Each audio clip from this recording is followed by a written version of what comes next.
What's going on, good people? We back at it again. I don't know, back in the bookstore. What do we call this, man? It's not the studio, it's the bookstore, the library. Yeah, What we gonna call this? back in the That's the bookstore, bookstore. man. Yeah, Yeah, man. we We back own in the this. bookstore. We ain't renting.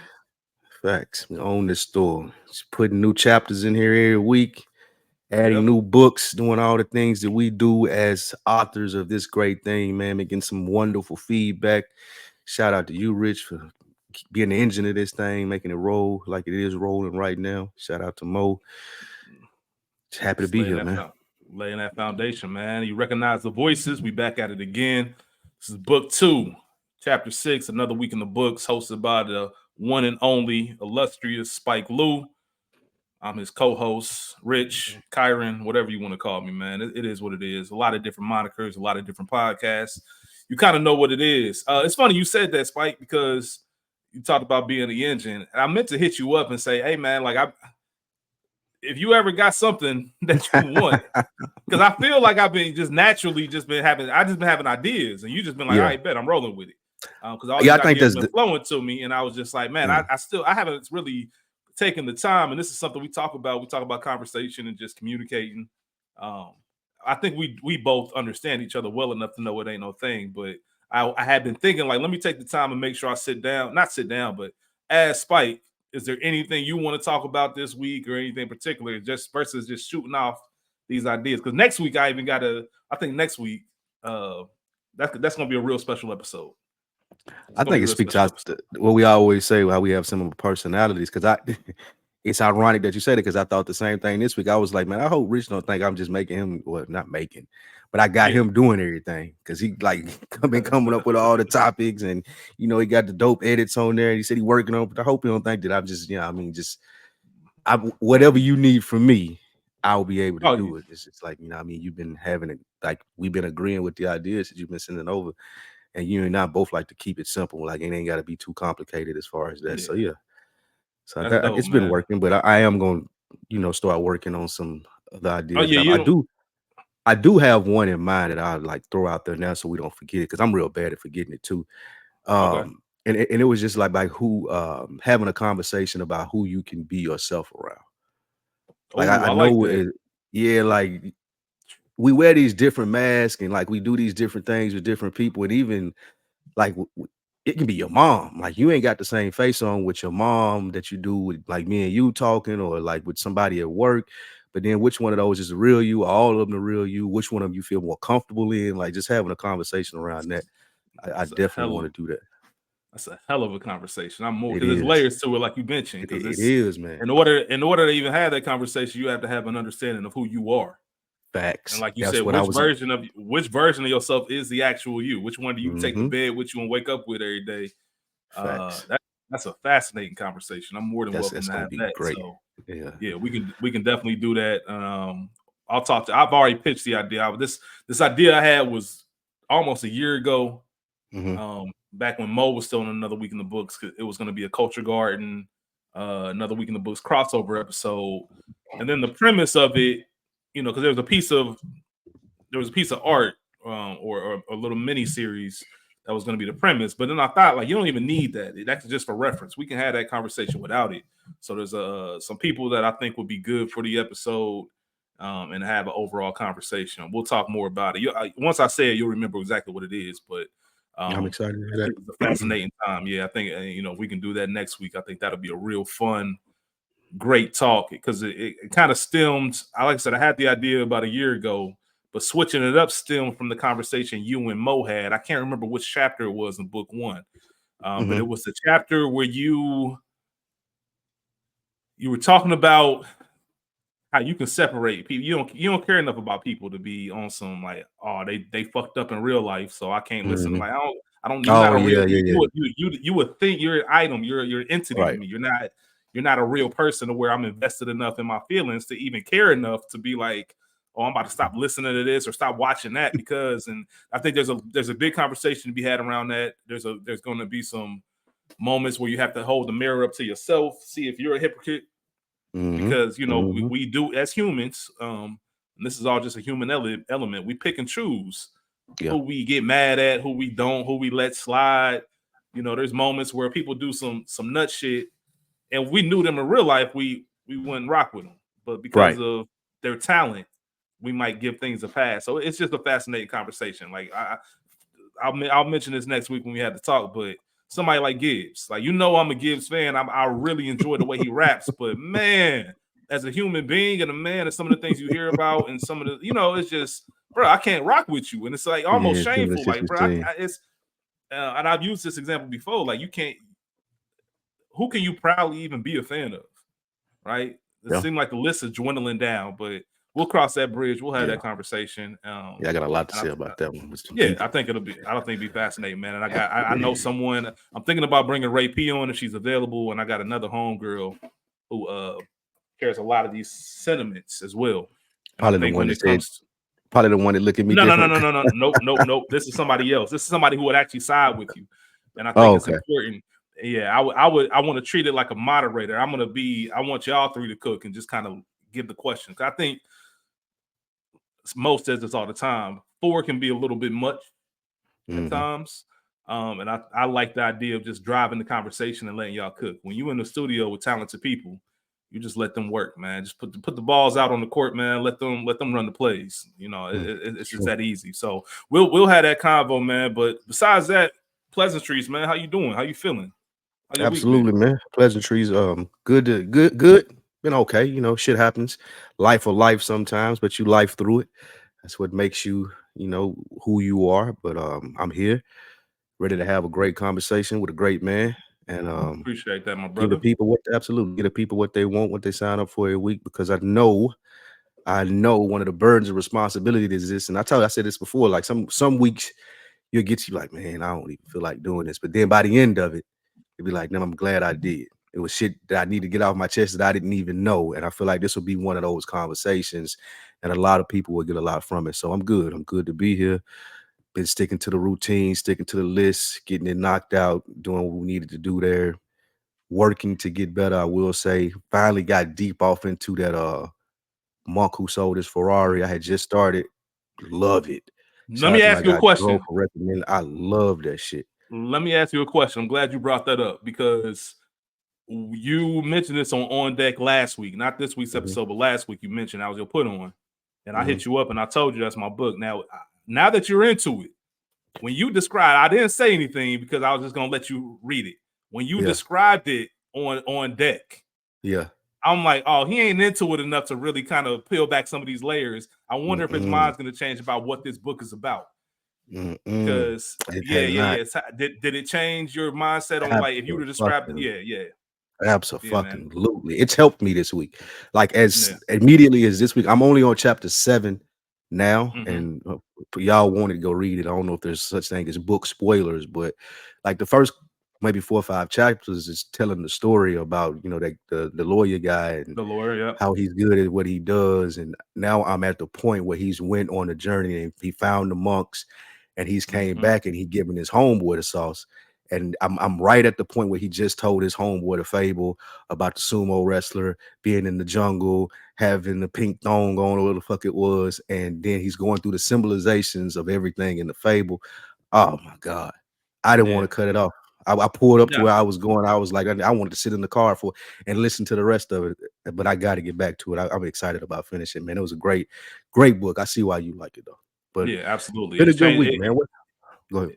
I was just gonna say it's a mindset changer, and Oh sometimes my it's just God. about how we shift our mindset and how we look at things, and that Facts. can get you out of whatever kind of funk or whatever you're feeling. When your mood changes, that can kind of help you and just look at things from a different perspective. Those Facts. books, man, they're highly recommended.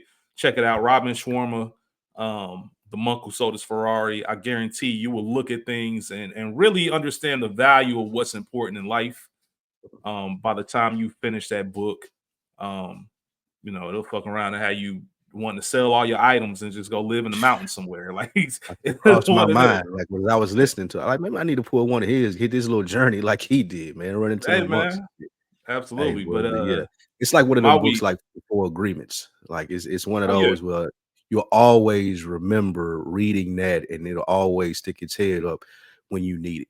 Like, especially because Mm-hmm. I plan on reading this 2, 3 times, maybe even 4, like, because it just as he's getting into I like what he told the guy when he was like, man, where's the life-changing information? Like, where is the aha thing that's gonna make me want to go jump up and do this? And he was like, nah, bro, this ain't that. Like, this real shit, right? This real deal right here, nigga. This like it's gonna start and end with you, not no shit that I can tell you to go do. So that shit's fire, bro. But I love it. What about your week, my brother? Week's been going well. So we're recording on Wednesday, a day early. Appreciate you, Spike, for adjusting some things. Obviously, well, let me say this. It's a little bit unfortunate that we're recording a day early. This day normally wouldn't be available because we record good earners, but unfortunately, Hurricane Milton is headed or looking to touch down this evening in Florida. Obviously, our good brother Mo is down there. He's not in the evacuation zone. That was a crazy. Spike sent the message from the governor, or was it the governor, mayor? Excuse me. Mayor, yeah. If that don't get your attention, I don't know what does. If you stay, you're gonna die. Yeah, like as simple as flat that. out. That's it. Like ain't nothing else to talk about. Like if you don't stay here, that, man. And they've been doing the people on TikTok that have stayed though. Like there's people like it's a nigga. I don't know if you've been following it, but it's a nigga on a boat that they've been calling Lieutenant Dan. So he's out, bro. He's out on the boat. He's adamant about not leaving. He looked like Lieutenant Dan, and they just been giving the updates like every however hours. And he was like, "Man, boats rise." He was like, "The worst." He tried to say the worst thing that happened is my boat gonna rise with the flood. So the boat can flip. Man, there's a lot of bad things that can happen, but there is a it reminds me. First and foremost, prayers, everything like that to everybody in Florida, whether you're down there, whether you got family down there, friends. Hopefully everybody's doing well, they're safe. Obviously material things can be replaced, but people can't. But I will say that about Lieutenant Dan, based on where you grew up, some things are just so natural you don't even think of it like that. It reminds me, I went to Denver. If anybody's been to Denver, actually it's outside of Denver. I went to Pikes Peak. This big mountain, 14,000 feet up, and I drove up the mountain. I drove up the mountain, down the mountain. It was crazy. Like I don't know if anybody's driven up a mountain before. I know you you from Tennessee, so I'm sure you probably done had your fair share. It's mountains from when you get up there, when you get up there, ain't no guardrails or nothing. Like it's if something goes wrong, you slip, it's over. Like ain't no question about it. Down that hill, buddy. Ain't no chances. It's over. And the higher you get, I remember Pikes Peak, they had these markers each way you go, different mile markers or whatever. And I remember getting about halfway up and starting to think like, all right, man, this might be it. Like I ain't even that pressed to get to the top of this mountain. But I got a mindset of I'm one of those people where there's too many people who have gone up this mountain for me not to go. For me to not to be able to do it. Yeah, that's what kicks in. That go another similarity that you and I have in just ideals and how we similar. Like that's a gift and a curse for me. Cause I look at shit sometimes and be like, even it'll come off as a hater. Like, ain't no way this nigga did this and I can't. Like, there's no way. Like, it's not possible. So yeah, that's where I find like little self-motivation. A lot of people don't know that. There's a lot of people I've looked at and I'm like, oh yeah, you did it. I'm cool. I got this. And like you said, no shade and no hate, but it just is what it is. Like that's just how I view myself. And if I view you as you guys get what I'm saying. Either way, I remember coming down the mountain. So I made it up and all that, and elevations up there is crazy. But I remember coming down the mountain. This car was just on my ass, and I'm just like, oh, this person lives up here. They grew up in these mountains. They know how to navigate up and down. I'm sitting here, knees shaking, creeping. Yeah, 5 miles an hour. First time in life you ever use that. Usually you just park, reverse, neutral, drive, and then you got them extra gears. I was in them extra gears. Like, we doing all this today. And taking my time. You see people just know how to do it. And they have races up these mountains and all types of stuff. So I say all that to say, depending on where you're from, depending on what elements you're used to, he probably looking down there like, man, this ain't nothing. Like I done lived through 50-11 hurricanes, 50-11, tropical storms. But hopefully he keeps with the updates. Yeah. It's kind of crazy how that works. But going back to the week, getting ready for this trip. So where you heading? New York City. Oh, nice. One of my New York perfect City, time to be there too. Perfect time to be there, bro. You had that nice fall, a little crisp in the air. You already know. It's a great time to be in New York. You already know. Like the temperature, at least in Ohio, started breaking. Went to the weather.com. I seen New York is about to break. A little hoodie weather. I'm trying to do like the hoodie short combo, or maybe the pants t-shirt combo. Maybe not full hoodied out, but this might be the last week for it. But the Bengals play Giants or the Jets? The Giants, man. Giants. Sunday Night Football. Have Prime you been to time. MetLife before? First time in MetLife. I've been to the Garden because I went to go see Nas at the Garden, but I never been to a sporting event. The Yankees, if they make it to Game 5, I'm gonna try to go to the Yankees game on Saturday night. It's looking ugly. Yeah, it's 2-2 now. Damn, they tied it up. Yeah, they tied it up.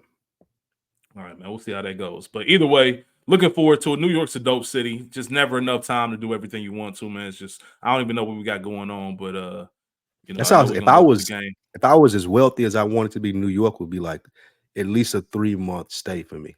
Like I getting an Airbnb or having a spot there, and I'm just here for 3 months. I'm checking out Knicks games, going to Broadway plays, eating at the restaurants there. Like just like New York is one of those places you just want to be there for a minute and just take the shit in. Yeah, if you've never been to New York, I definitely recommend going. And there's just a different hustle in that city. Yeah, if you ain't never been, like to leave your Southern hospitality, leave your Midwest charm. They ain't got time for none of that shit. Yeah, get the fuck ain't no out of the time way. for no, hey, how you doing? How your morning going? Small talk. No, they would no. It's a hustle, bustle, on and on and on. We got stuff to do. We pushing it out. So yeah, but it's a dope city. I'm looking forward to it. But hopefully the Bengals pull out a dub, man. They've been disappointing me this year. Shout out to Phil, man. We do the Bengals podcast, Gridiron Jungle. We're gonna have to holler at Nick, man. We're gonna have to holler at Nick, man. See if Nick wanna participate. Oh man, I should have heard him on Dead. Oh, we paused. We tore him up last night on Dead End Sports. So I'll send you the link if you want to listen. Yeah, he sounded like a Bengals fan. Like you would have been proud of him. But he was definitely he had the cap on, nigga. He was trying to protect it, boy. Because we was letting him have it. It's rough, man. But I'm always excited just to take a little trip, little getaway, get things off the mind. Other than that, things have been good. It was a little bit sluggish, earlier in the week. Just kind of, we talked about last week, just happiness, and we mentioned how weather's about to break, seasonal, and I was just like, dang, is it coming, man? Are we here? I ain't gonna lie, I can feel it. I've been able to like, damn, man, what am I thinking? Like, that's why I was so impressed by that Monk, the Soda's Ferrari book. Because like this week has been some things just like, God damn, what? And then you think, okay, nigga, well, you ain't special, nigga. Shit don't happen to you just cause, nigga. Shit happen to everybody. How you deal with it? That's what need to be figured out. So that's the difference, man. And that, I guess, that's a perfect segue. Real quick, couple more seconds of small talk. If y'all don't like it, absolutely. But you started Reasonable Doubt. You caught up to where I am. What do you love about it? Because I've been telling it. I got Dro to start watching it. He gave me some feedback. I don't know if he caught up yet. We'll try not to spoil anything, but if you ain't caught up, just go ahead and hit them little 15 seconds a couple times till we get done talking about it. But I've been waiting to talk to somebody, a nigga, about Reasonable Doubt. Where you at? How you feel about it? What you like about it? All right. So I'm glad you mentioned this because I definitely wanted to make sure we brought it up. Also, real quick before I talk about it, side note, I meant to say this at the beginning. I don't know what's going on. I know AB said it on a On Deck episode a couple weeks ago. I don't know what's going on with YouTube right now. YouTube is having issues uploading videos. Like it'll start processing and say video can't be processed. I've done all types of troubleshooting. I'm still working on it. So if you somebody who watches on YouTube and wondering where episode 5 or chapter 5 is, that's why. So we're still trying to figure out what's going on with the upload issues. It did it on chapter 4, and I was able to fix it, and now it's doing the same thing. So just a little disclaimer: if you are a YouTube viewer, we'll have those episodes uploaded as soon as that issue's resolved. But back to the real shit. Reasonable Doubt. For starters, for those who don't know, I'm a whole fan, like to the fullest. So not even close, don't even talk to me. I recognize it's to the point where I recognize that I can't have an unbiased conversation. So I usually don't even try to have conversations about Jay-Z. Because I know it's not even gonna be fair, and I don't even like having those kind of conversations. It's just happened to me over the weekend in the studio. Yeah, those guys really don't fuck with Jay-Z like that. And we were talking about the Jaguar rights, and I was like, you know what, y'all got it. You got it. That's exactly what it is. Like you got it, because I ain't even about to do this. Yeah. So I do appreciate it. Obviously, it's called Reasonable Doubt, and if you notice, every single episode is named after a Jay-Z song. which I can really appreciate it. For those who are y'all Martin fans out there, season 2 of Martin, every single episode was named after a Michael Jackson or Jackson 5 song. I don't know if people know the name, like Working Day and Night, all types of stuff. Like, so they're all iterations. That's a good thing. Like it lets you know black people involved, because black people love music, boy. And that's one of my favorite things about this show. Like the music and just the Jay-Z thing that you just said. Like, it's black. These niggas is doing this thing. Yeah. I love it. But as far as what I enjoy about the show, so it's entertaining TV. I wouldn't call it prestige TV because it's not that, but it's very entertaining. I'm imagining that this is how a lot of y'all felt, or a lot of you women felt when they were watching Scandal every week. Just that wanting that entertainment.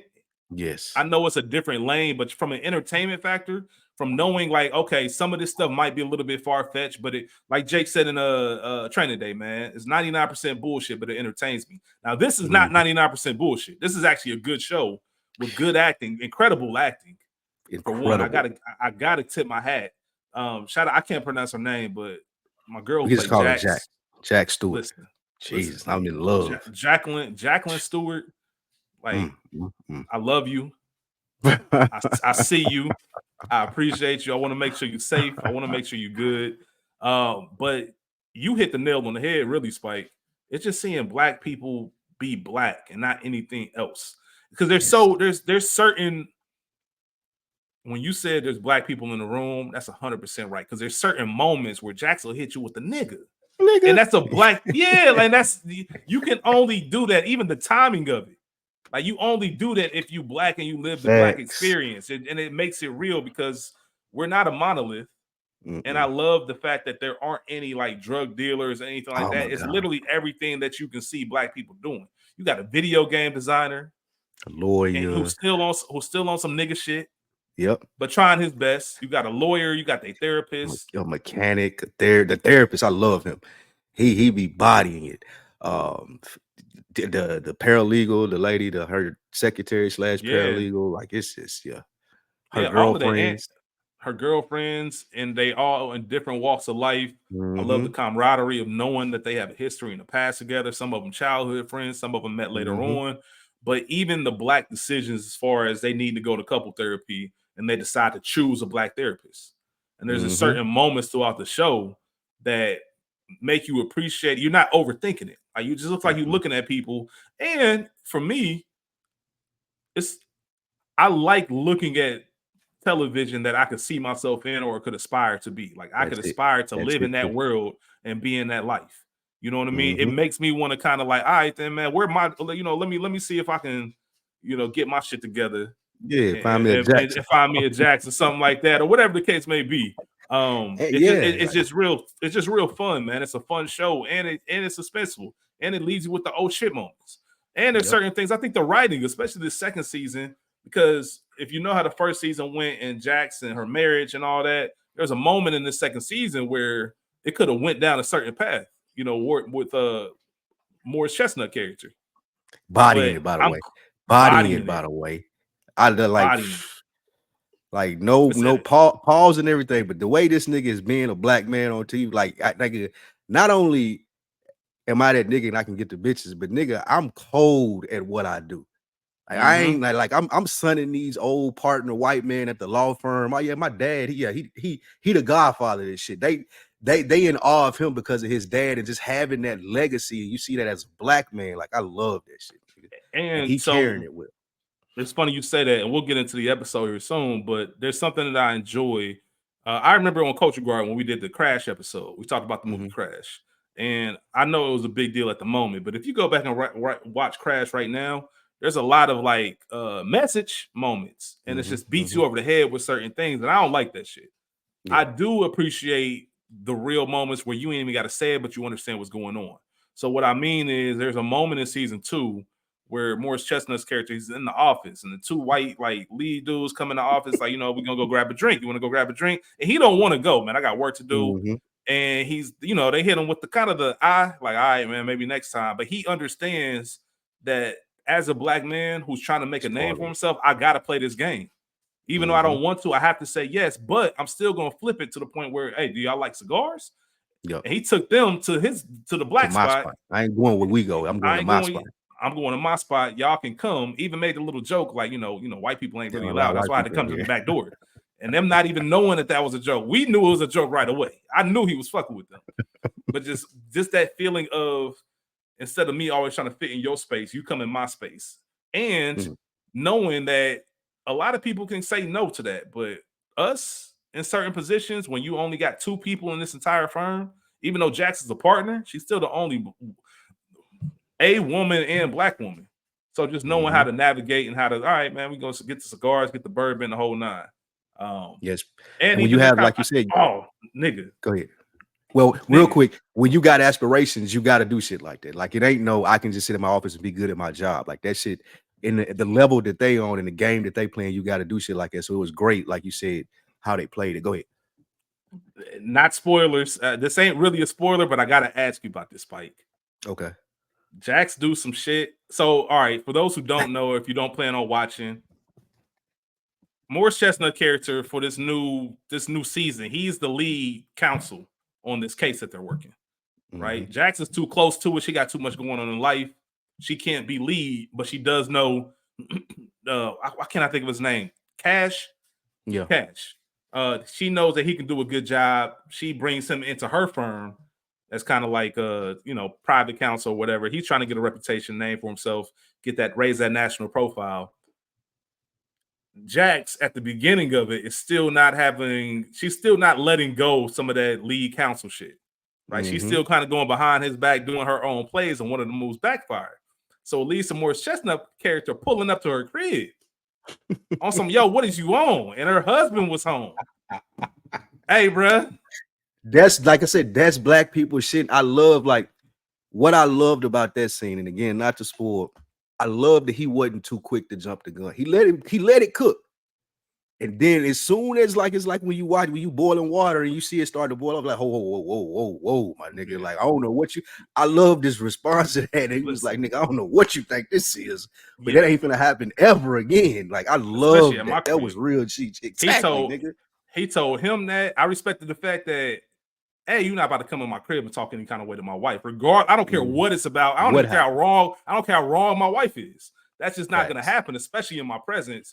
B, I love the fact that Morris Chestnut character recognized that, you know what, I can't be mad at that. I got you. And C, even after he left, he told his wife, he told Jax, like, nigga, that nigga ever come in here raise his voice like that, he gonna see what a real nigga look like. Like, so I'm telling you that. Like, I want you to know. Co-worker, co-worker, bro. I'm telling you what time it is. Usually, like you said, that last line, usually when shows try to get that off, it don't work. I'm a real nigga, this and that. It was so authentic. Like, you could tell he meant he had this conversation before. Exactly. If you see that scene, that nigga, bro, because the nigga, are you crazy? And ain't nothing better when you don't know the husband home. Yeah, you know, he was there. Yeah. Nigga pop up out of nowhere, like, hold on, bro. What the fuck is going on out here? Hey, that's what I was thinking when they was talking. I was like, damn, what Lewis said? Like, that nigga he just like got this going on in his living room, and then right on time. Because ain't no way. Because if you Lewis, who are you talking to, my nigga? Man, Jackson, trust me, Lewis got his own. He's done a ton of shit to get the side out, but that's one of those moments where if you don't step up and a nigga walk in your crib, not even in public, in your crib, but talk to your wife that day and leave, and you don't say nothing, nah, bro, that's a wrap. It's a wrap. Never, you'll never have her again. Nah, ever, man. Yeah, so man, I say all that to say, obviously, we can have a whole episode about Reasonable Doubt. We're not going. But I watched the first season in 2 days. I'm all the way caught up. The new season come out tonight at midnight. I'm going to download it so I can have it to watch on the flight. Well, I probably won't even make it to then. I ain't going to lie to you. So I'm going to watch it too. I ain't even going to hold you. It is what it is. We will do some type of content around this, man. We'll do something once the season ends. Like, just talk about the series as a whole. Me and you can click up on it. If Mo called up, maybe we'll do something. Just throw it somewhere. But this, yeah. I ain't been excited to talk to people about a show. Check it out on Hulu, man. It's really, really well done. Shout out to Larry Wilmore again. Larry Wilmore was legend. PJs, Insecure, all the good black shit down there. He had his hand in it. So shout out to him, man. And Kerry Washington. Yeah, man. Larry Wilmore, legend. I don't know if Black on the Air is that the name? Black on the Air. That's the name of the podcast. Black on the Air. Yeah, man. Check him out, man. If you don't know who he is, look him up. I guarantee you will. He one of them. Yeah, he one of them. Yeah, for sure. But yeah, Anything else? Any other news stuff that you had going on? Yeah, Yeah, if I know everybody that else took up rolling that's their up eyes 10 out there, like, what y'all niggas gonna talk about this week? We got you. It wasn't but 30 minutes, man. We got you. Joe Budden to do this shit for 30 minutes. You listen to him too, so we got you, man. No doubt, man. But you mentioned it earlier that your transition of changing your mindset. It's that time of the year. This whole topic this week spawned from a conversation I had with Isaiah, also known as School. He was on Shout out chapter School, 2, the man. incredible episode. But he Another had some weekend stuff. of book legend, a Yeah, legend, nah, that's a fact, man. legend. That's Hall of Famer. First ballot. But he had Facts. me and him were talking because he had some other stuff that was going on. He good, don't get me wrong, but had some other stuff going on, and he just celebrated 5 months this week. So Shout out to him. congratulations to him. Shout out to him for that. Um, and it's funny. I guess I'll tell this story. So he got in an accident, right? He got pretty banged up. He's good. No broken bones. No concussion. He good. I only say that because it relates to. He was telling me. He said, "Man, you know what's really wild?" He said, "I'm glad I was awake because I went to the hospital and they were trying to give me some fentanyl." He was like, "Hell nah." Like, and he said that's just that difference of that mindset of just being like, absolutely not. Like, I'd rather sit here in pain than take any of these medicine and all that stuff. I just thought that was something worth pointing out because just going to where his mindset is and his mental. But like I said, he's good, good spirits, the whole nine. But when we were talking, there's a lot of other things that he's coming to terms with in regards to his recovery. And he mentioned to me, he said, "Man, I just kind of thought things would be different 5 months into it." And I was like, "What you mean by that?" And he was just like, "Man, I don't know. I really don't, like, I can't sit here and tell you what it is. I just thought it would be different. I thought things might be a little bit further along."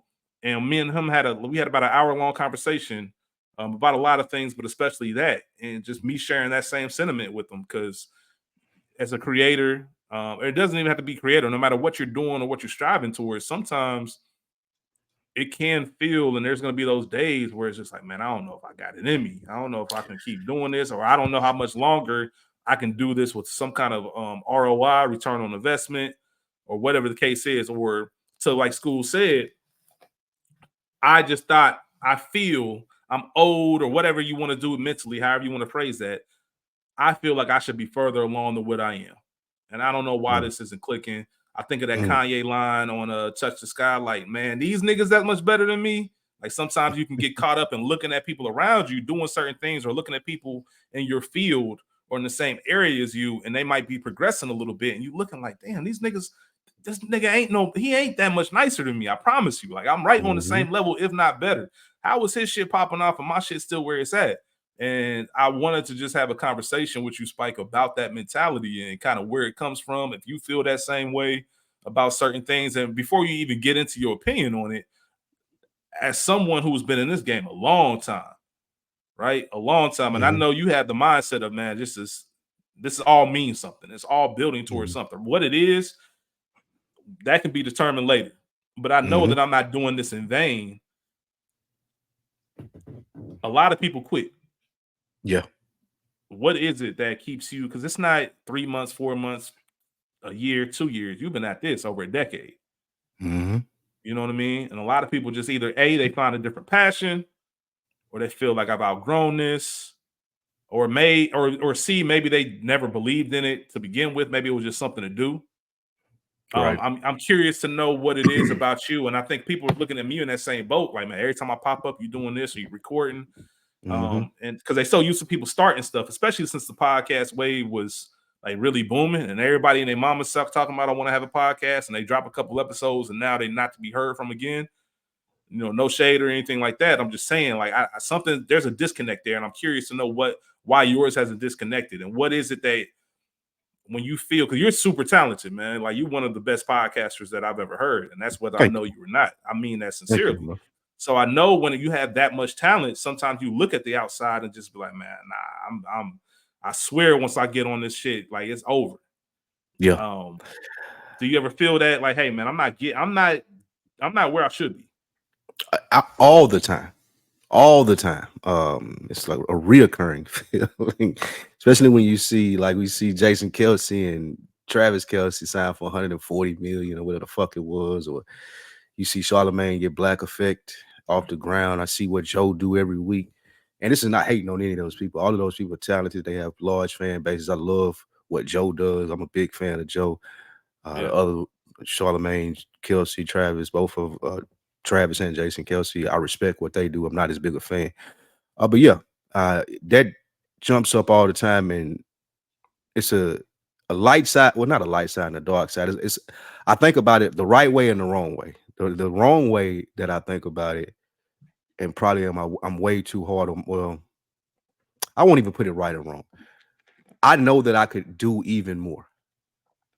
And I ain't even talking about from just a recording standpoint, but I'm talking about I'll look at it and say, well, and you and I have talked about this voice that you and I shared in our head, as far as the type of personalities that we have. My mind, that subconscious thing that they talk about in the book that we were talking about, the Monk Who Sold a Ferrari, that little voice in your head to be like, nigga, if you were doing this way, I promise you would be further along. If you were doing this way, like if you learn how to do this, if you learn how to do this, at least it'll get you in this door. If you learn how to do this, and I know that I haven't taken the time out to learn as much as I've needed to learn to get to the next step.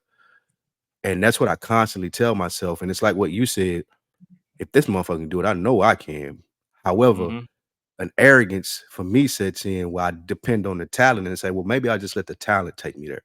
Hopefully the talent will get me there. And I know that's not going to work. I know it's not. Regardless of, because regardless of how many people tell me that I'm talented, or people that say they enjoy me on these different shows. Yep, thank you. I appreciate that. That's cool. However, I know behind the scenes from the work part of it, I don't know what the work is that Joe Budden did, or Charlemagne did, or fucking Tax, or RIP the legend, Combat Jack. I just look at that and feel like you watch too much TV, Lou. Like, you shouldn't have been able to binge Reasonable Doubt.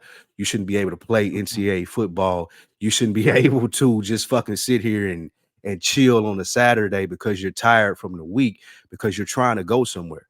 And then I tell myself, oh, the reason why you're not there is because you're not doing those things. Yeah, nigga, you can record 5, 6, 7 days out of a week. That's fine. People listening to you, they see how talented you are. But if you want this to be a living, you have to treat it like you're trying to make a living from it. It's not like you just doing it and you're good at it. So that's why I find myself and being very hard on myself and saying, nah, you haven't made it. And you know why you haven't made it, because you're not doing the shit that you need to do to make it. All of these self-help books that you read, all of these things that you see that tell you, nigga, you got to chop wood and carry water. And then once you're successful, what do you do then? You got to continue to chop wood and carry water. It don't stop. There is no end point. There is no goal as far as, okay, I've worked this hard and this is where it's gotten me. It's I've worked this hard and this is where it's taking me. And I know that I'm not working as hard enough on the back end like I need to get the things that I've accomplished, to get to the things that I want to accomplish within this space. That works two ways. When I was kind of confused when I said if I want to say good or bad, that works two ways with my personality. In some ways, it's like, okay, well, I know that, so I'm gonna do it, start it one day. Like I know those things, and I have to do those things, so I'm gonna start it eventually and make sure I'm doing those back end things. And then the other end of it for me is like, well, like can you do those things, or are you just this thing? And dealing with that doubt, dealing with that, like, have you not tried to do this because you think you can't? Like, have you not tried to do this because you think you're gonna fall on your face, and then you've done all this for nothing? Go ahead. Let me push back a little bit. I think it might be the opposite. I think it might What's be the that? opposite. Knowing you like I know you, because I share the same mentality. I don't know if we challenge ourselves enough. Yeah, I would agree with that. I don't think it's about the doubt of not doing it. I think that because I know no matter what, all right, at the beginning of this, you talked about how there's just those days where you just like, man, I don't feel like doing this. But by the end of the conversation, you glad that you did, you got some stuff off your chest. The reason why it's never an issue and why it never deters us, because we know, and I say this humbly as possible, I can wake up and turn on the mic and have a good conversation. I believe that. Now, obviously, it's not just myself. A lot of it is the people I'm able to talk to. I work with some incredible people, like some great conversationalists that really make this space pop, and make it interesting. But I also know it ain't nothing. Like whether I don't have as much urgency because I know I can do that without thinking. Like I'm really, as you're talking, I'm thinking to myself, well, damn, when's the last time I was nervous to turn on the mic and like really nervous about, man, I really want this to go well. Right. Yep. And it's almost like, you know, the quote that they say, man, if people ain't laughing at your dreams, you ain't laughing. I mean, you ain't dreaming big enough. Yep. Well, damn, Spike, man, I don't think enough people laughing at us yet. That's true. That is a really good fucking point. And I'm trying to think of the last time, and this will go all the way back to the previous chapter when we talk about quitting football. We had that conversation there. Some things in life, for me, when I see the challenge of it, I'm like, I know I can do that, but is it like the fulfillment of it? Like I know the fulfillment from this because I've been working at it so long. This is what I want to do. This is what I want to be a professional at. So the fulfillment of this would be fantastic. But the other things in life where the challenge of learning it, will I be as fulfilled once I get it, once I master it? That's one of the things I know that holds me back. And this is beyond, like, this is with relationships. It's like, do I really want to court her like that? Because I know I don't see myself blissfully happy in this situation. So why would I even do it or try? But that's the wrong mindset to have. And I know that, but I still find myself doing it. Like, you know how some homeboys you got, they'll do it like when y'all out. I know back in the day, not as much now. They just spitting the chicks for sport. Yeah, I'm gonna do this just cause to show motherfucker that this is just exercise. This is me hopping on the treadmill. They're going to the gym getting shots up. Yeah, they going put to the gym up. getting shots up. I never really done that because I know I can. I feel like I know I can. So me knowing I can, like I don't want to go through the motions of it. And that it's like that with a lot of stuff for me. Like you said, I'm trying to remember. Well, I know the last time that I was nervous doing this, and it was probably 10 years ago when we had our first live show. Because it's one thing to do this in front of each other on a screen or in a studio where no one's listening. But when we had an on deck live show, and you got like your mom in the audience and people that you've invited from niggas telling, oh, I drove in from such and such Tennessee, man. I've been listening to y'all for 6 years, man. I'm pulling up. My guy Chris Platty, man, flew in from Detroit. Yeah, I got it. Like I want to see it. And you sitting up there in this event space and you've never done this live. And I don't know, like me and AB trying to find our chemistry. Him Extra was a part of the show then. So adding him in when you laugh and things like that. So I was genuinely nervous. But I do this all the time. But that was the last time. Because like you said, I can turn on this mic and have a conversation with anybody. I can find my way there. But that's a really good point. Like finding that challenge, that's hard for me. That's why I tried to start reading that book, but it just didn't hold my attention. I need to get back into it. It's called Grit by Angela Duckworth, I believe her name is. And it's just about just finding the grit, like the wherewithal to do the thing. Like for me, it's real hard to do the thing because a lot of things come natural to me. Not to brag, like you said, or try to boast anything like that. I don't think I'm special or more smart than anyone else, but a lot of things come natural. And when those things don't come natural, it's like, oh, maybe it's not for me. When that may not be the case may be, nigga, maybe you need to work harder. Like maybe you need to go out there and do something different or try the things that you think that other person is doing, that you see, that you feel like you just as talented as, and you want to be as successful as them, but you ain't doing the shit that you need to do. Maybe you should do that. And it's wrapping my mind around that, man. You know what I'm thinking about right now? And I want to follow up with you about, you said things on the back end. You feel like you could do more on the back end. I want to get a little bit more information on what you mean by that. But it's funny because I feel the same way in the sense of,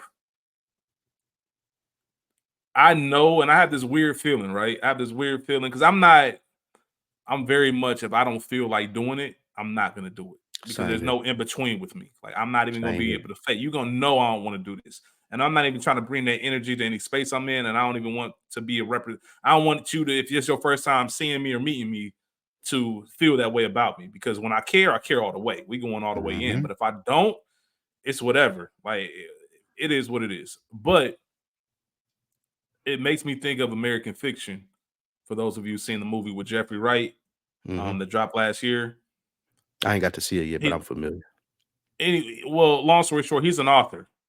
Yep. He's an author, and he sold bestsellers, but recently his books haven't been selling. So he writes one of the bullshit black quote unquote black books, like ghetto books and stuff like that. Like how you frame it. Now it's a hit. Like everybody loves it. He hates it. He doesn't want to do it. He wrote it as a joke, and then he's like, "Oh shit, y'all really like this. Y'all really fuck with this." And it makes me think, like, I know when I start doing the stuff that I think is bullshit, that's when shit's really gonna like take off. It's just getting to that point of doing that type of stuff. Like we talked about this before, and I can content creation and just kind of getting more on the social medias and making reels and kind of following those trends, because that's how you get engagement. That's how you grow your audience. But it's just more so that's not me. And I know we talked about this maybe in episode 1 or chapter 1, should I say, about how do we make that ourselves? Like how do we take something that's already exists, but kind of conform it to who we are so we can find that middle ground. But I know if I'm out here doing trust me, I'll never do this shit. So that's why I'm going to use this as an example. I know if I did a get ready with me video or some shit, going to Target and all that dumb shit, people going to watch it and I won't understand why. Facts. And I'm like, I don't have it in me to keep doing this shit because this is bullshit. I did this shit as a joke and y'all niggas taking it serious. Like, y'all crazy. Yeah. What about, and we think about this. If y'all watch this, watch the content that we put out. I watch the shit that I love to do. Exactly. Yeah, it's like Charleston White spoke on this. I'm not a big fan at all of him, but sometimes, like Jay said, a broken clock is right twice a day. Sometimes he'll say some stuff like that nigga ain't lying. And he said, man, when I was trying to save niggas on my community activist shit and doing this and donate money and going and trying to talk to little niggas did not care. Now that I'm on here, I'm being ignorant. I'm showing my ass. I'm going back and forth with motherfuckers on Twitter and arguing with celebrities and shit. Now everybody want to know what I got to say. Now I'm getting the bag. Now I'm getting however much thousand an appearance. But when I was trying to do right, y'all niggas didn't want to hear that shit. So I'm gonna do bad. Fuck y'all niggas. And that's what, like, similar to what you just said. Like it's crazy how that shit works. And I just could never see myself doing that. Like I couldn't see myself making a Charleston White turn, even though I know I could, and get on the internet and say ignorant shit and do ignorant shit. And I would just hate for people to know me like for that. I would hate it. I would hate that shit.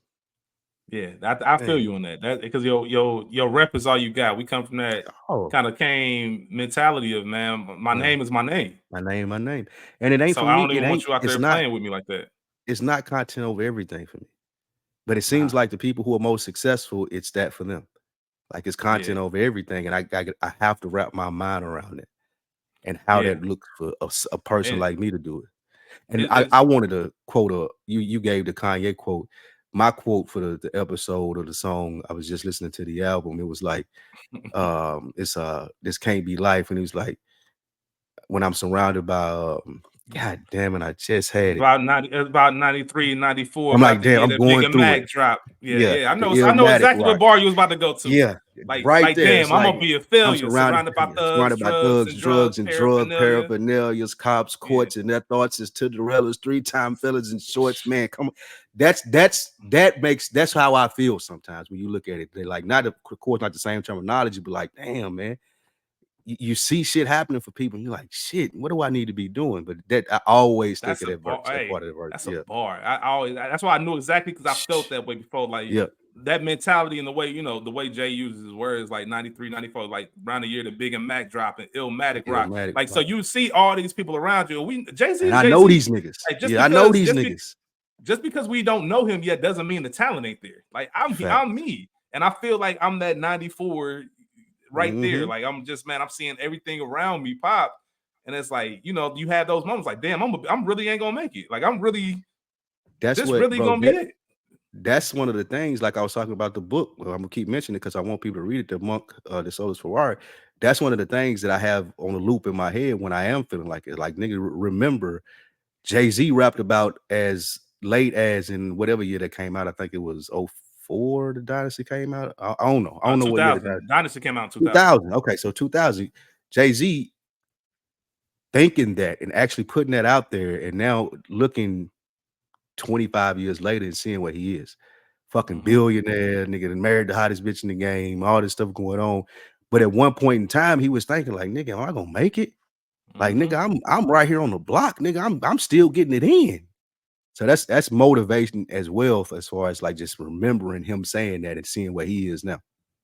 And it's important too. Part of that as well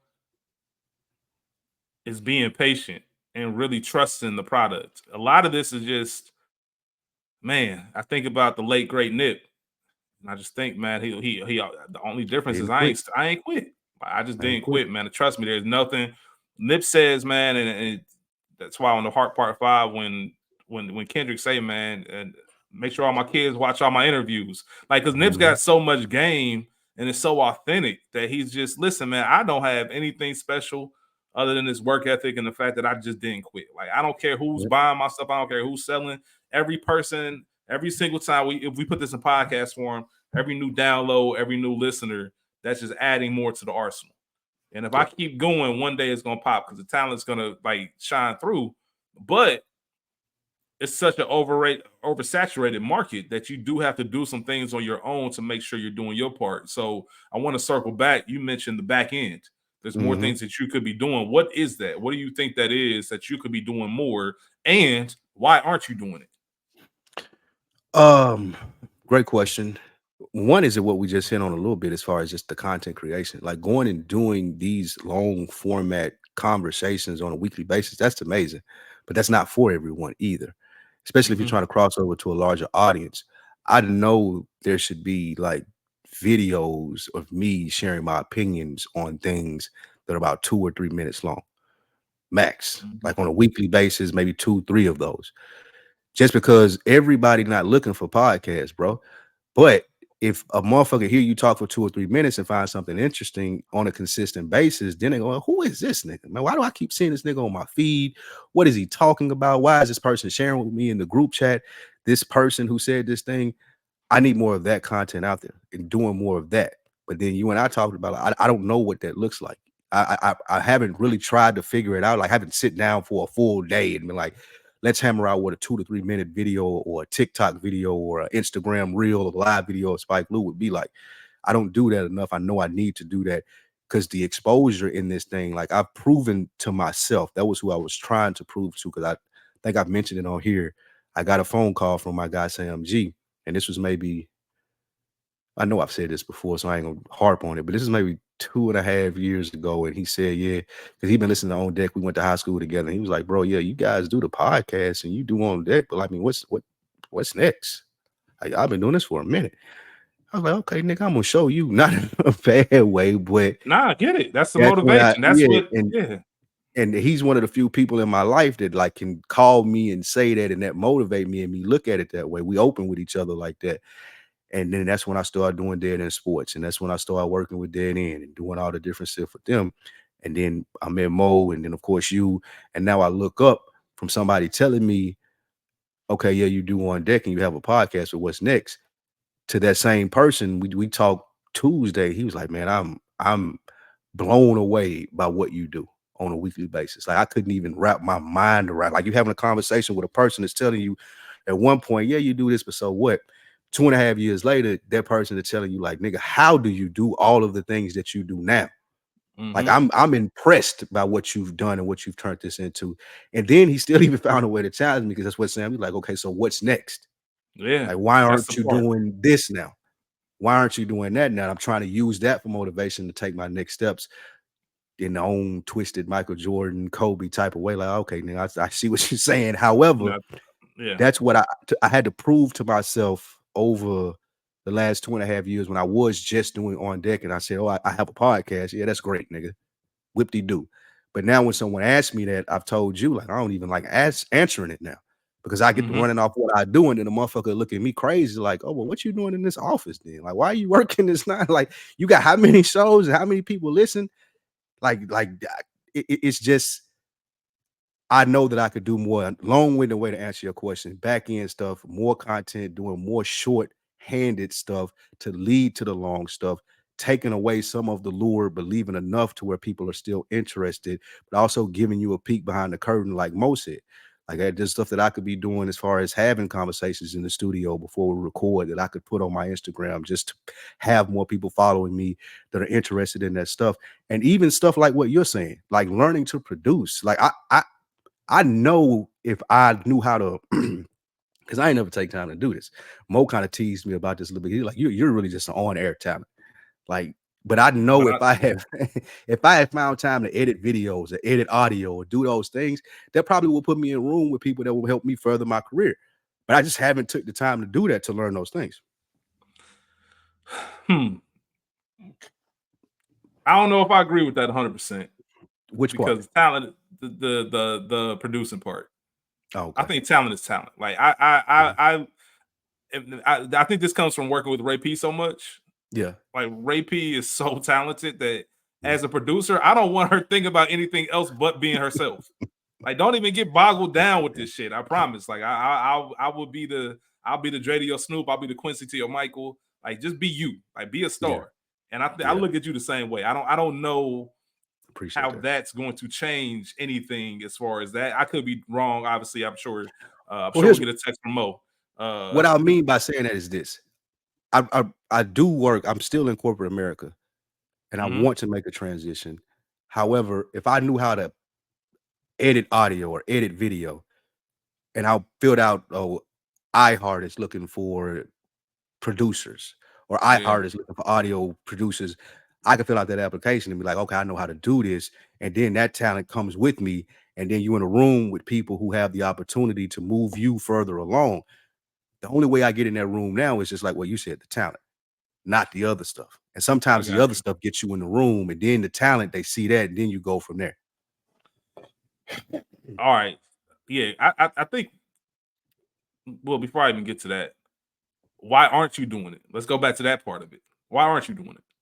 Yeah, that's a great question. I should be. And then that's the only question. That's the and that's only not just for you. That's for me too. Yeah, like I should be, but I just don't. I haven't. I look at the task and say, have the same mindset you said that you do. Like, why the fuck would I do that though? Like, why? What do I really want to? Because I know I don't. I don't want to do it. I don't want to. Just like what you said, Ray P. I don't want to edit videos. I don't want to edit audio. It's not even interesting to me in the slightest how that shit works. What's interesting to me about podcasts is the part that I do, having the conversations, like just seeing where those things go, sharing interesting perspectives with each other, the introspective that another person may have, same point, two totally different ideas. That's the fascinating part. That's the part of this stuff that I love. I have no passion to be creative with the other side of it. I don't care how the graphics look. I don't care if it's on YouTube, nigga. I don't care about any of that shit. But I know it would help me if I did. So to answer the question of why I don't really have a passion to do so. But sometimes you got to do shit that you ain't got a passion for. Yeah, so I think that's going to be the biggest thing that we both, and that's not just a question towards you, that's a question towards me, because for the longest, an embarrassing amount of time, I've always said, like, I am gonna start chopping up these clips so I can start making these reels, right? And now here's the thing, because just last week I was doing a lot of research, and I was looking, we people might be familiar with Opus Clips. I think you got me familiar with them, and then Lawrence, he has an Opus Clips account. He took some stuff and sent it to me just from our episode. But when I did the research on Opus Clips, you only get like 36,000 minutes a year, which if you do the math and break it down, is 5 hours a month. And I'm like, I record 5 hours a week. And that more than that, really. I do that. That's Monday and Tuesday for me, like really. And then honest. That's what I'm saying. Like that's shit. Good earners is about half of that, over half of that, just in one sitting. So when I look at everything and I'm like, all right, they base it by the video. So yeah, can I trim the video down so it's not as many minutes? I can, but if I'm gonna do that, then what am I paying for the service for? If I'm gonna pay for something, then I want the service to be exactly what I need. You know what I mean? And for it to work out that way. So that's what's really frustrating, but that's no excuse. I can still plan the same way we talked about making our routine. Like, and this is something I'm going to do. I have to, man. And I'm gonna need you to hold me accountable to this. Like, so when we get on here, you gotta hold me accountable to this. The same way when we talk about setting our goals and making these routines, I can sit there and say, all right, I want to do this, this, and this. And I plan it out. And now we do 21 days. And now we further. Now my days seem incomplete. Like we working out, like I'm back in the gym lifting. Like I woke up late this morning. I had to grab my gym bag still. Like I'm gonna go on lunch break. Yeah. And that's what I did. I went on lunch because I ain't gonna feel right. I knew I had to record tonight. I knew I still got to pack for this trip. Like I can't go to sleep tonight without hitting the gym. It's embedded in me now. So I still have to make that time in my schedule to say when can I do this? When can I take an hour, 90 minutes out of my day to sit down, watch the episode that we recorded, and then just pick the clips. Right? I overthink. Like, well, damn, which clips do I want to pick? How long should I be? Should I not? Bruh, it don't matter. Just pick one. And then as you do more and more, so I've been saying that for the longest, and then now it's creeping into that disgusting territory of the more I say it, I keep saying the same thing and nothing's getting done. So now I'm like, all right, bro, you got to change that that habit. You got to change it. So I have to, and I will start clipping up these episodes. I'm gonna give myself a realistic time. It's October 9th as we're recording this. By November 1st, every single feed that I'm a part of is gonna have some clips that I can share out.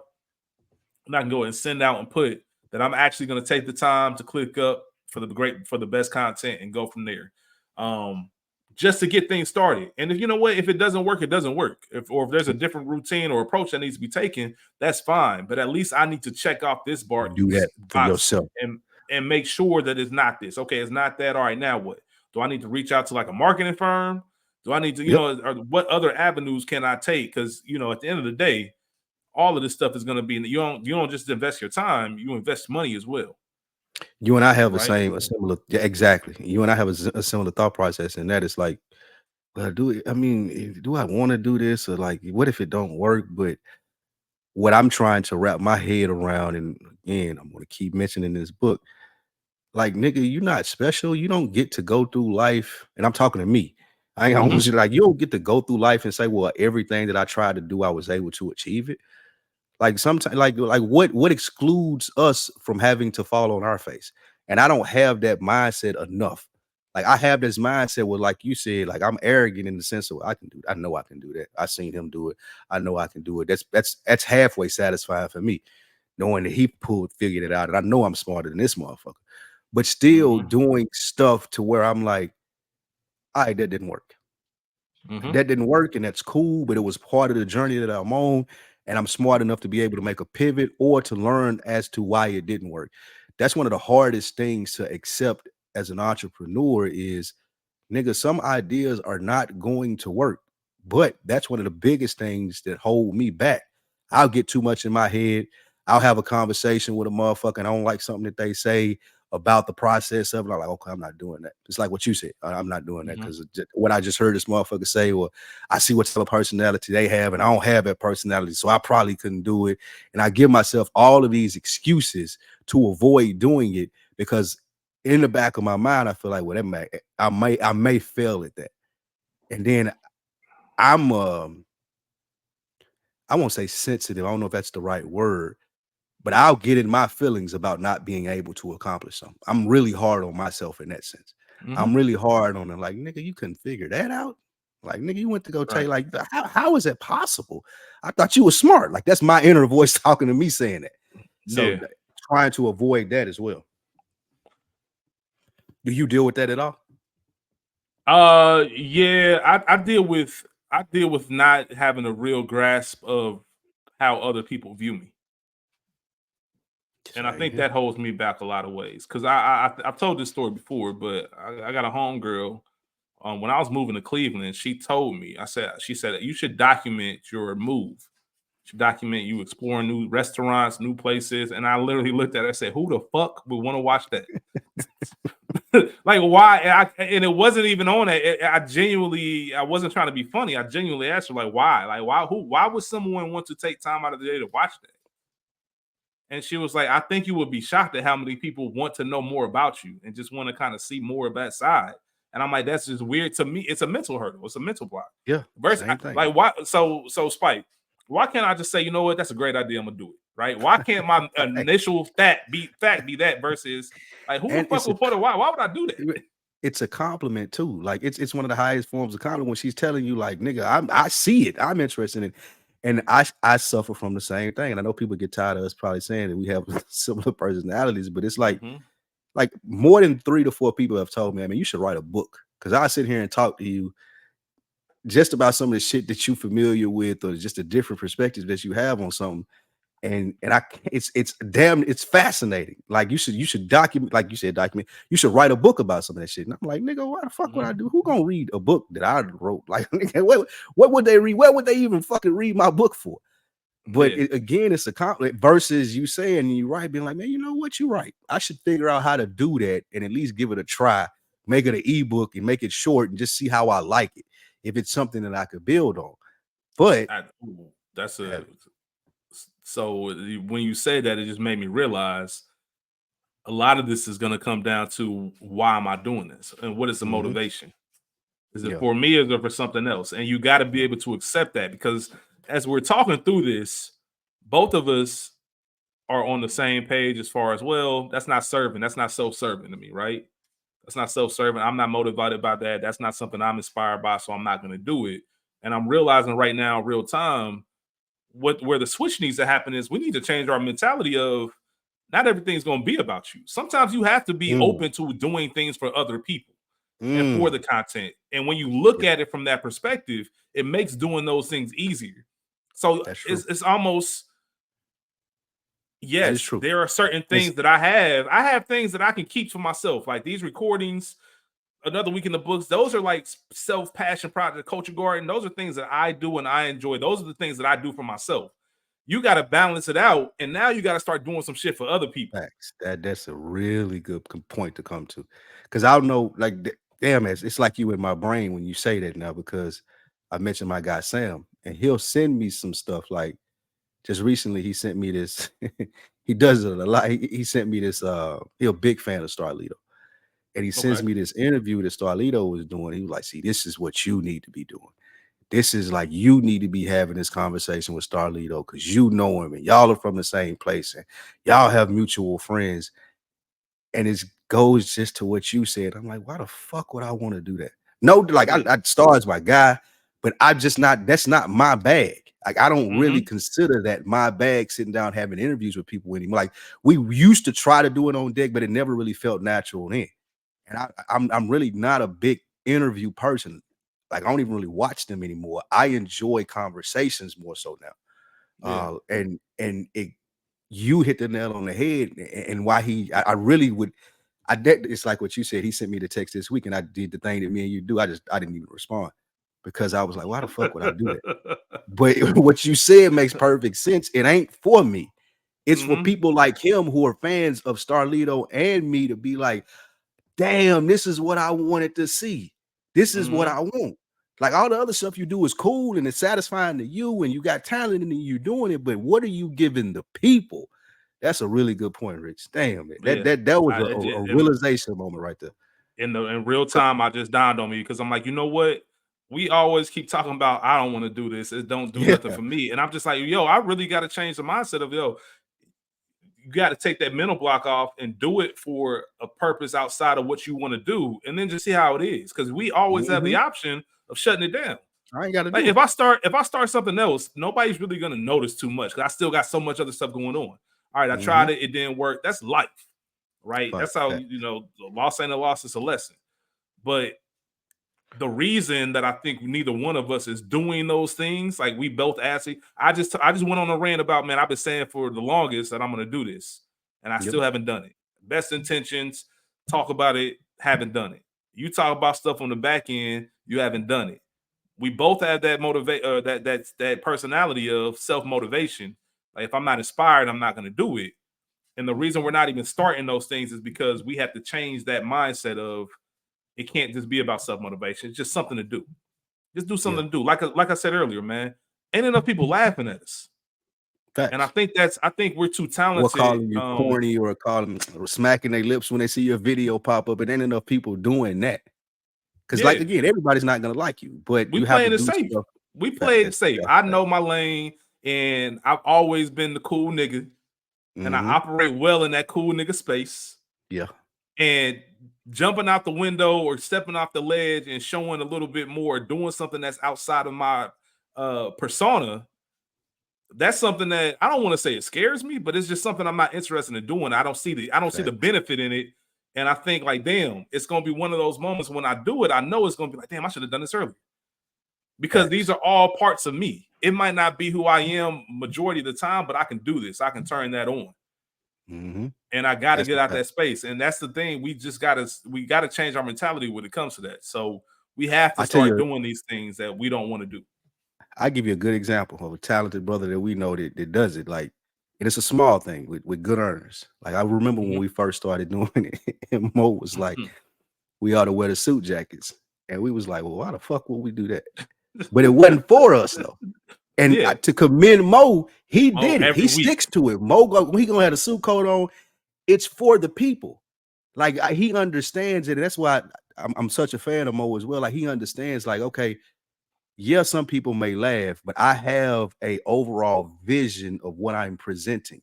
And that vision and what I'm presenting, I'm not keyword presenting, the presentation isn't for me, it's for the people that are listening or they're looking forward to this. So yeah, that made me think of that when you said that.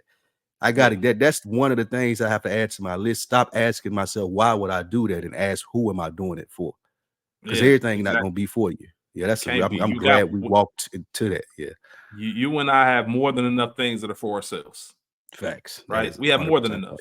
So when am I going to start giving?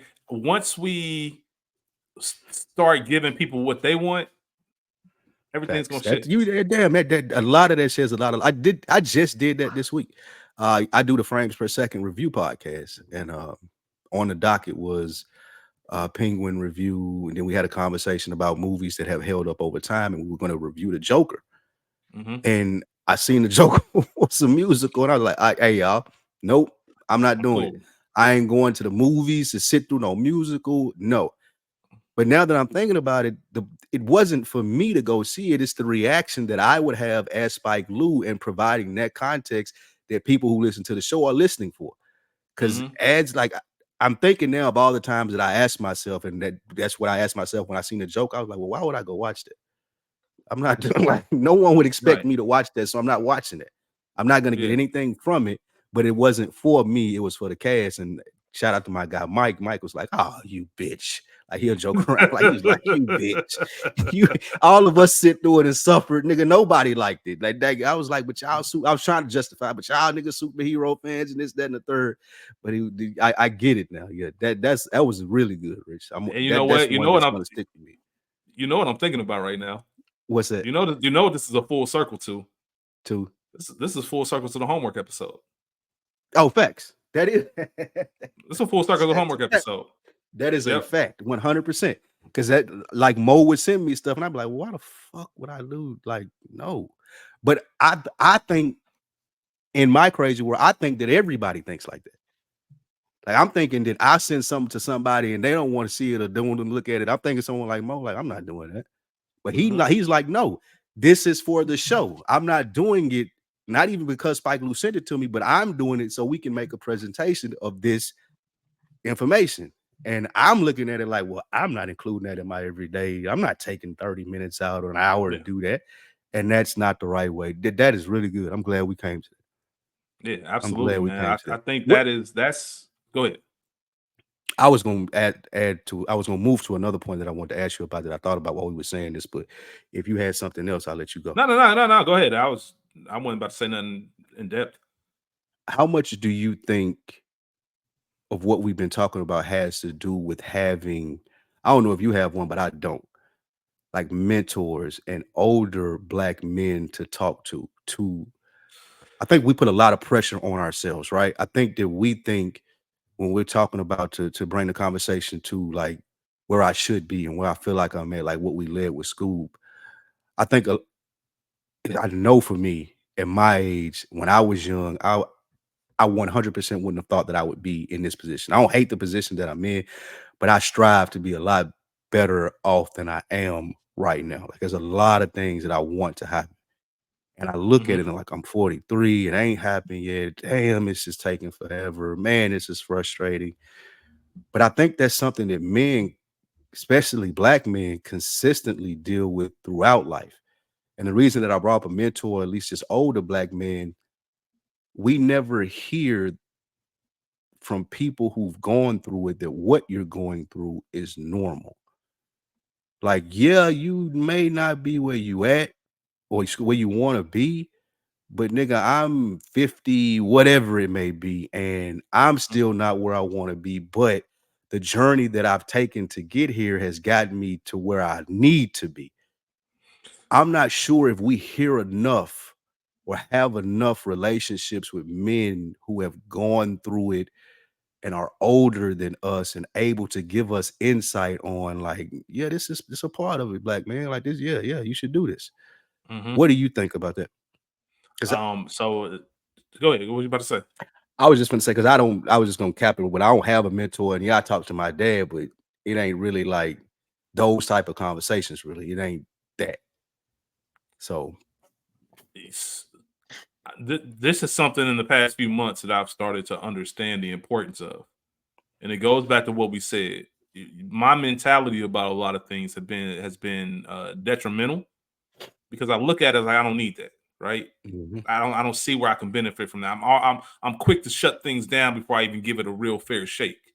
Just the mindset, the mentality of, and this sounds crazy, probably finding someone and saying, "Hey, you're my mentor." it's I look too much into that, right? And it's not that, like, well, I because swear we just like, yeah. when Like you when people say it tell me like that, I'm that, like, yeah, you roll your eyes, and it's like a mentor. All right, so I remember my mom, like a couple years back, had told me, like, I think it would be great and beneficial for you to have a mentor, and she gave me who she thought it should be. Someone I call my uncle. He's not my blood uncle, but I yeah, call him uncle. That's my guy, right? And I have his number and stuff like that. And every time I see him, man, it's always a good time. But I told myself, man, I'm gonna hit him up.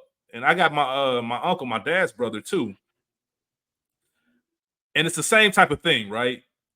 Since my uncle was my actual blood, he's always been my uncle, and I've always looked at him like that. It's easier to have conversations, and I'm looking at it. This is the same exact thing of what mentorship would be with this other person as well.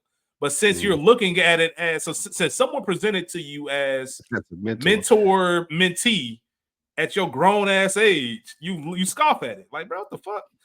Versus just looking at it to like, hey, black man, like, you've been around the block a few times, you got some game to give me. Let me just pick your brain and have a regular conversation.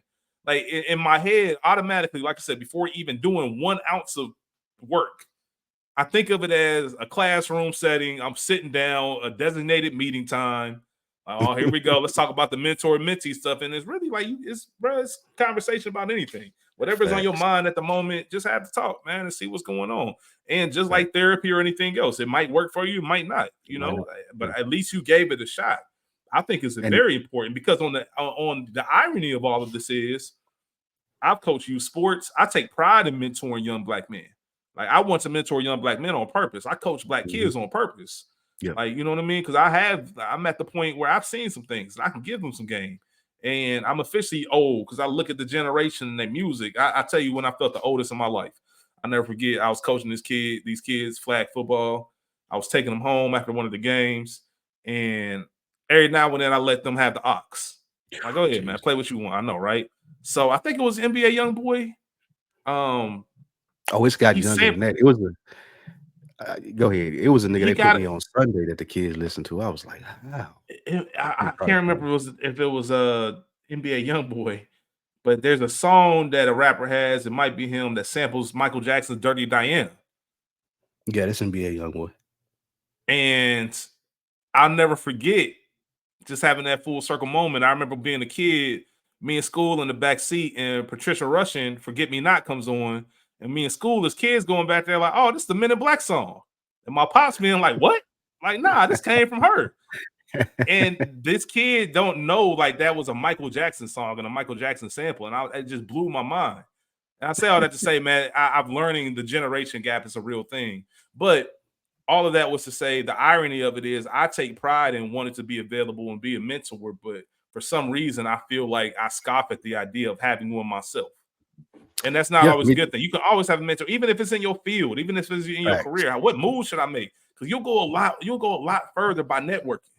And I know Mhm. we both talk about that, man. Just getting outside a little bit more, shaking some more hands and all that, Yeah. because that's going to go a long way for us too. For me, it's struggling with the vulnerability of it. Like I always feel like you said, the classroom setting, I always feel like it's gonna be I'm oversharing with a motherfucker who gonna tell me to work harder.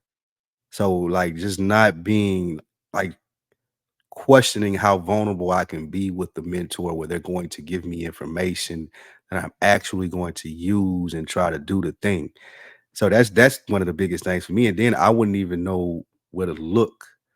Like I'm such a by myself, like I can figure this out, only child type mindset. I have that attitude sometimes that is detrimental to me where I'm not as open like to meeting and going up shaking, hey, I'm Spike Lou and this is what I do. Like I can do it in a You ain't got professional no setting. you ain't got no Esquire moment, huh? In the I ain't got no ATL when Esquire met Mr. Garnett, that nigga was right. ready. Yeah, Nigga he said, was ready "What? to You go. know who that Exactly. is? I'm ready, bro. I'm about to Exactly. pick his Nigga, brain." I know what he do. Like that, and that's on me, needing to study more, go more places, see more things, introduce myself to more people, and even being open to having that type of relationship with someone who can show me the ropes and things of what I need to know. But that's another thing that I want to work on. It's going to be on my goal list for 2025 is finding that mentor because I think we a lot of us as black men are getting or having these conversations amongst each other, and a lot of us are in the same vicinity in life. Like you may be doing a little bit better than me.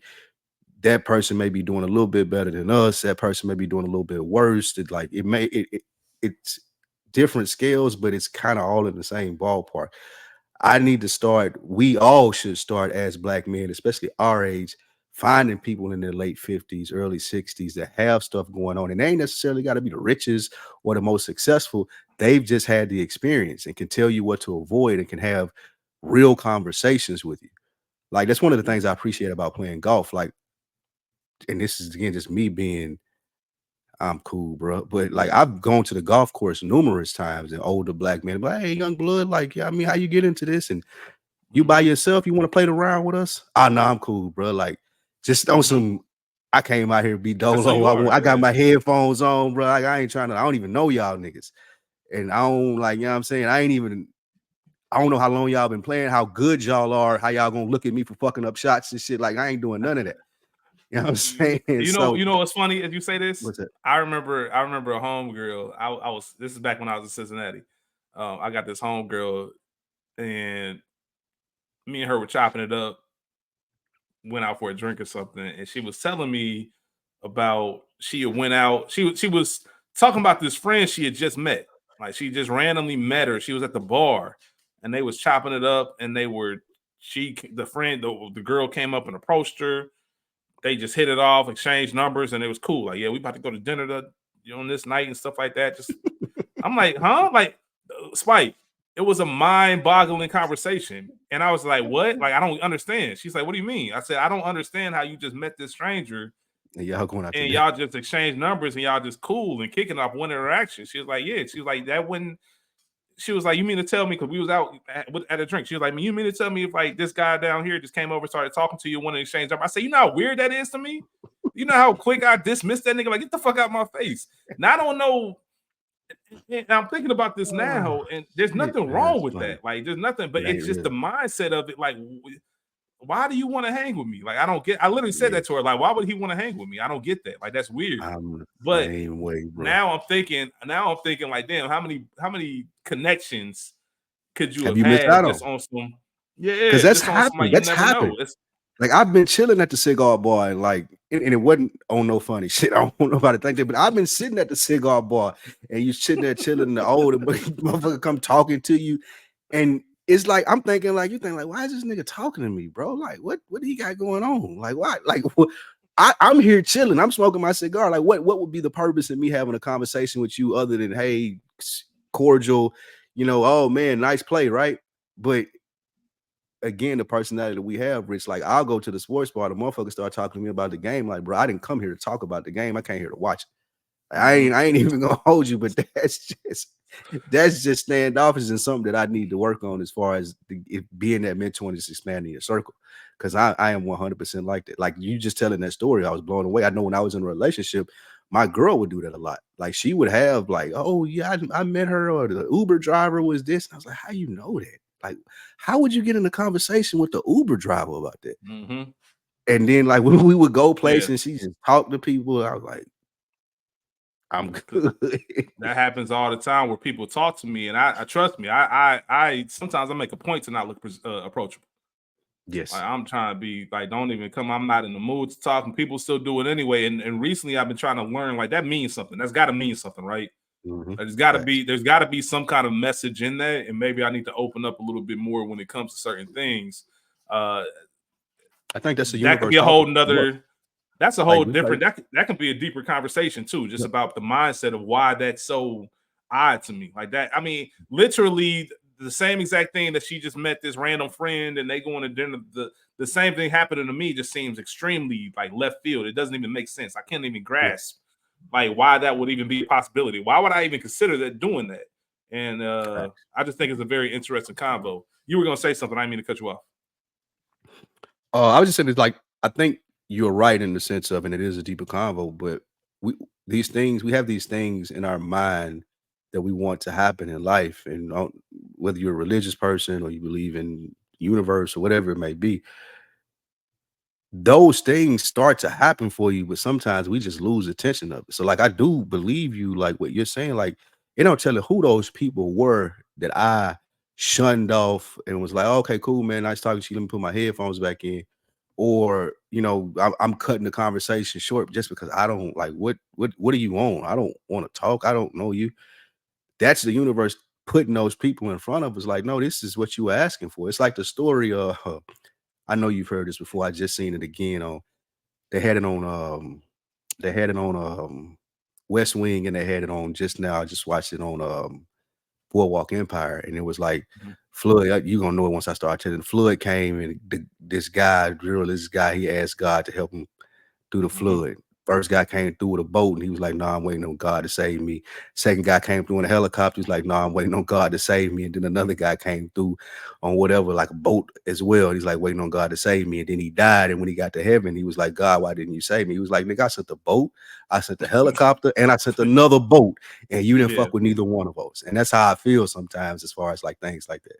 But I think that's a really good parable. I, I think that's a perfect way to kind of land the plane because it's going to Yep. go into the main point of what I really want to make sure. Because at the end of the day, Spike, we got to have those gut check moments. That's the whole purpose of this podcast and the whole theme of book 2 is that accountability. And as we continue to build this book and really understand what it is and bring these conversations, there are going to have to be those moments where, all right, that was good content, that was good convo. Now, what's the update on it? What are we Do I doing? do? And Hmm. learning that and knowing that about this, we just had a full conversation about who we aren't and what we don't like doing. Yeah. Now, the challenge is doing those things. Yep. Once again, it's I not agree. about us and switching things around because there are opportunities that are in front of us, and we're because of that mentality, we're missing out on. Hmm. And going back to the whole premise of how this conversation started, I feel like I should be further along. Well, maybe you ain't because you haven't changed up You your ain't doing approach. still. Yeah, Exactly. you doing the same things, and you know how it is. You do the same things, you're gonna get the same Gonna be in results. the same place. Maybe you Exactly. switch things up. Maybe you open things up. Maybe you go out for that drink when your coworkers ask you, you be like, "Nah, I'm going home." Hmm. Maybe you go out, but you never know what's gonna happen. Maybe you take Facts. that risk. Maybe you take that chance. Maybe you follow a little bit more intuition and do something in the opposite, other than what you would normally do, and it might have a good result. It's kind of like I said, I'm back on the gym and lifting and making sure I'm healthy, and it's a long term thing, right? And what I mean by that is when you are trying to lose 20 pounds, 30 pounds, whatever, you can't look at the scale. If you look at the scale every day, it's helpful, but you can't look at it expecting to reach your goal in a Hmm. day, in a week, or whatever the case is. You know what I mean? That's just Yep. that's unnatural. You have to have the correct expectations of what am I looking to get out of this, right? What am I looking to get out of this, and do I understand that it's going to be a grind? And if I stick to this, then I am going to start saying, all right, there go 10 pounds. There go another 3 pounds. You know what I mean? Oh, damn, I'm 13 pounds in. It might have taken me 3 or 4 weeks. It might have taken a month. And I really wanted to lose this 30 pounds in, 2 weeks, but that's not realistic. So how am Facts. I going to keep going around? And it starts because of these routines that we build, the habits that we build, and making sure that you do your part as far as the workout goes. And that's how I'm kind of viewing this whole changing where you are in life, right? We're so quick, and I say we as in you and I know it's gonna be an uphill battle. Cause we easily can reform back to who we are. Like, you know what? I'm cool. Like, that's why I don't do this shit. That shit too weird. There's weird niggas out there, blah, blah, blah. But we can't do that at the first time. We have to look at it the weight as the losing weight program. All right. You know what? This shit was mad uncomfortable. Like, if anybody's taking time off from lifting weights, you go back, you lift those weights, man, you sore shit. This is mad uncomfortable, man. I don't even feel like going back tomorrow, but you go back. All right. So that whatever thing you said you weren't gonna do, that you normally look at for doing it for myself, I'm gonna do this for somebody else. Boom. I did it. I wasn't the biggest fan of it, but I'm committed to doing it again. And now I'm gonna do it again. All right, you know what? That wasn't that bad.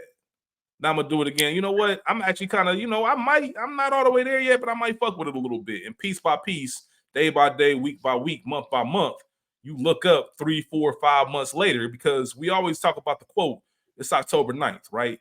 These next 3 months, 2025 coming, no matter what happens. You can be at the same spot you at right now, or you can be elevated, right? If I take this time right now and just pick a starting point and say, you know what, I'm gonna start making these reels, I'm gonna start doing that, I might be surprised at where I am in January. Even if it's not the ultimate goal, it could be growing in the right direction. And now I got enough information and enough research to know, all right, this works, this doesn't work. Let me cut back on this. Or people telling me they like this type of stuff. I never forget, and this is my last piece, I never forget when I was first watching Game of Thrones and I was binging it, right?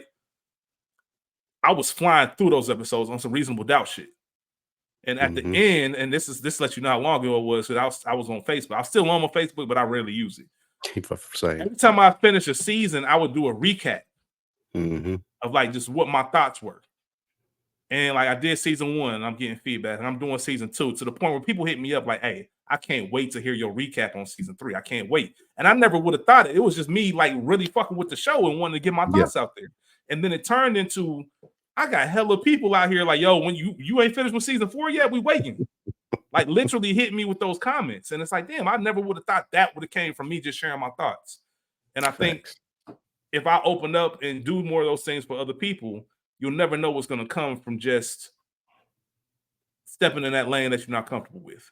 And we really have to make just committed to it. I want to make sure that we are doing something that we're not comfortable with and figure out what that looks like. We don't have to have an answer today, but I do want to make sure we take some time to really figure out what that looks like, figure out how we're going to do that, how we're going to do that work on the back end, like you mentioned, and also how we're going to expand ourselves by shaking some more hands. Where is that mentor? Where is that game? We have to mentor those people. Yep. We have to do it. 100%. It's going to be a vital part of where we're trying to take this and the whole purpose of this book. I think that this conversation was great in the sense of it lets people know who they're listening to more. Like I know me and Mo had 100 episodes, and you eventually found out and understood who you're listening to, and people are making that transition from Mo and I to you and I doing this. I think this was a really good episode that gives people, oh, okay, this is how these niggas think. This is like, and this is the thing I think is going to be one of the pillar episodes as far as people listening, because now they have a better understanding of where we come from on things. So I really enjoyed this. This was good. I needed this. Me too, man. At least I definitely needed this, man. So I appreciate you for this, my brother. It put this whole book has put a battery in my back, and it's made me better already. The good part is I still feel like I'm not doing enough, and we just scratching the surface. So we're going to, like I said, no matter how many conversations we have, as great as they are, I'm always going to leave them saying, all right, how do I actually do the things I said I was going to do? What do I do? What do I do? And not only how do I do it, how do I make sure Spike Lee on top of his shit too when we keep doing it? I can't keep coming on here and you talk about how was your week and I say, oh, it's cool, I did this. Like, nah, bro, I gotta, some of these, when you start asking me how my week went, some of those answers should be, hey, remember on book 6 or chapter 6 when we talked about this? I actually did that. Remember on chapter 4 when we talked about this? I started this. And that's who, as we continue this book, that's how I expect the conversations to go. Yep. And that goes to the conversation that we're going to have about how comfortable you are with people, and, you know, what face do you put on when you show up in different places. So I think that's going to be really good, because we're going to go back and visit that, what you just said as well. Also, people listening to Bookworms, man, which we would love for y'all to do is share some insight as to what y'all just heard. Like if it's advice as far as what we were talking about and getting some of the things done, or finding the mentors. if you feel like you are a mentor, you know, and you feel like tell us about those relationships or even some of the things that you may struggle with, go ahead and email us awitb2022@gmail.com. Leave something on the IGs, reach out to me or Rich personally. My handles are I am Spike Lou. Rich is K Rich 513 underscore K Rich. No, Five one. just K Rich 513. K Rich 513. So you reach out to us individually or the show page or the email or comment on the YouTube if YouTube stop tripping. But yeah, we'd love some feedback and where you guys feel like you are in this conversation as well. Absolutely, man. I think that's the perfect way to close it out. We appreciate y'all. Please let us know because this won't be stagnant. This is something that we're working on slowly but surely. And we just hope that you continue to see the growth as we build this thing. And I'm excited, man. I'm excited. This was useful. This was needed. Now I'm gonna do the work of all right. What's next? As Sam G said, what's next? Yep. What's next? I expect so much of you. Like when people, it's crazy. Like when people expect a lot out of you and you feel like you're doing a lot, they're like, yeah, that's cool. I know you. I know what you can do. So yeah, it's funny. Great. I'll just leave it with this. I remember in Cincinnati, there's an organization that they do Saturday hoops, and there's this like Go Hoop Day, like Jordan Brand and all that's collaboration called Go Hoop Day. Just go out there and hoop. So I remember a couple years ago going to the gym, pulled up to the event. They got a videographer, man. My boy Andreas was the videographer. Taking pictures of the event and stuff like that. And I'm playing one of the pickup games. And listen, I'm not about to sit here. I can hear Phil right now laughing. I ain't about to sit here and say I ain't gonna be like, oh, I could have been to the league if this didn't happen. I ain't no Uncle Rico type of nigga. You ain't Mo. You know Mo. What Mo say? 84 on 2K. Yeah, my player slide 84. But you know, I got.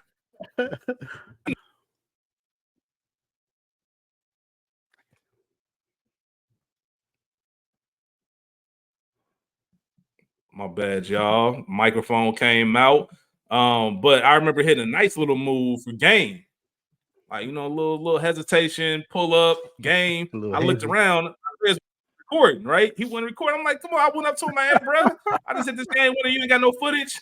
Hey, Spike, with the dead serious face, looked at me and said, hey man, if you really like that, just do it again. And I'm just like, you know what? You're right, man. So that's the whole premise I see, man. Do it again, man. Just keep doing it, keep doing the work.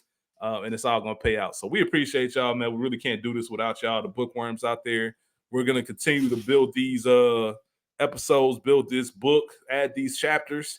And I can't wait to see who we are as men as we continue and add new people in here to be co-authors and the whole nine. So you know, I'll be out this week. We'll be back next week when I'll wrap the Spike Lou about the premise of this episode. I think it's gonna be a really good conversation next week. Very insightful, and I think it's going to start a lot of banter and conversation about how we view certain things. But we'll talk more about that for chapter 7. Until then, Spike Lou, I appreciate you, my brother, as always. Same here. Appreciate you, my brother. The rest of y'all be cool. We'll see y'all next week, bookworms. Peace.